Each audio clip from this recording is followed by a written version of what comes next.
მოგესალმებით. გვინდა საზოგადოებას გაუზიაროთ ინფორმაცია აღმასრულებელი ხელისუფლების სისტემაში მნიშვნელოვანი საკადრო გადაადგილების შესახებ. პირველ რიგში გაცნობებთ, რომ საქართველოს მთავრობის სტრუქტურას დაემატება სამართალდამცავი ორგანოების კოორდინაციის საკითხებში სახელმწიფო მინისტრის თანამდებობა. აღნიშნულ თანამდებობას დაიკავებს ბატონი მამუკამდინარაძე, რომელსაც ასევე დაეკისრება საქართველოს ვიცე-პრემიერის მოვალეობა.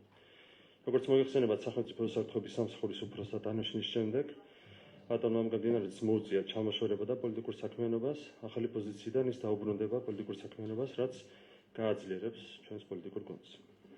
როგორც მოიხსენებათ, სახელმწიფო მინისტრის თანამდებობის შემოღება საჭიროებს საკანონმდებლო ცვლილებას, შესაბამის კანონპროექტს საქართველოს მთავრობა ხვალამდე წარუდგენს საქართველოს პარლამენტს. გვინდა ვთხოვოთ საქართველოს პარლამენტს კანონპროექტი მიიღოს მომავალ სასესიო კვირაში დაჩქარებული წესით. მე მინდა ბატონ მამუკამდინარაძეს გადავხადო მადლობა სახელმწიფო უსაფრთხოების სამსახურის უფროსის პოზიციაზე ძალიან წარმატებული საქმიანობისთვის. მას ჰქონდა ძალიან მნიშვნელოვანი მიღწევები, განხორციელდა სისტემური რეფორმები მის ხელმძღვანელობით სამსახურში. ჩატარდა არაერთი ძალიან მნიშვნელოვანი სპეციალური ოპერაცია, დანაშაულთან ბრძოლის კუთხით იყო ძალიან წარმატებული ამ თვეების განმავლობაში სამსახურის საქმიანობა, განსაკუთრებით წარმატებული იყო სამსახურის საქმიანობა კორუფციასთან ბრძოლის მიმართულებით. ამ ყველაფრისთვის მინდა ბატონ მამუკას გადავხადო განსაკუთრებული მადლობა. საქართველოს სახელმწიფო უსაფრთხოების სამსახურის უფროსის თანამდებობაზე საქართველოს პარლამენტს წარუდგენთ ბატონი გეგა გელაძის კანდიდატურას. გვინდა ვთხოვოთ საქართველოს პარლამენტს მომავალ სასესიო კვირაში აირჩიოს ბატონი გეგა გელაძის სახელმწიფო უსაფრთხოების სამსახურის უფროსის თანამდებობაზე. ამ შემთხვევაში ცხადზე მინდა გაუსვა შინაგან საქმეთა სამინისტროს განსაკუთრებულ მიღწევებს ამ თვეების განმავლობაში.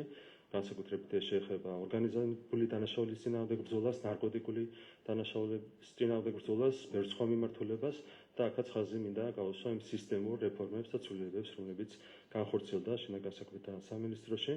ამისათვის მინდა ბატონ გეგა გელაძეს გადავხადო მადლობა და მას უსურვო მინდა წარმატებები ახალ პოზიციაზე. საქართველოს შინაგან საქმეთა მინისტრის თანამდებობას დაიკავებს ბატონი სულხან თამაზაშვილი. მასაც მინდა გადავხადო მადლობა აჭარის ავტონომიური რესპუბლიკის მთავრობის თავმჯდომარის პოზიციაზე ძალიან წარმატებული საქმიანობისთვის.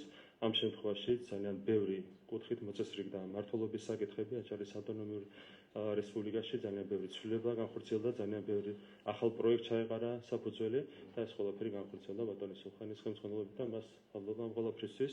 მას ძალიან კარგად იცნობენ შინაგან საქმეთა სამინისტროს სისტემაში, არის ძალიან სტაჟიანი წარმომადგენელი ამ სისტემის.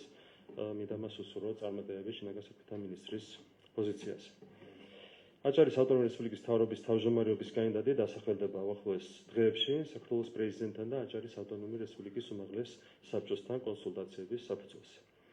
და დასასრულს მინდა გაცნობოთ, რომ საქართველოს საგარეო საქმეთა მინისტრს ქალბატონ მაკა ბოჭორიშვილს დაეკისრება საქართველოს ვიცე-პრემიერის მოვალეობა, შესაბამისად მთავრობის შემადგენლობაში იქნება 3 ვიცე-პრემიერი. დიდი მადლობა.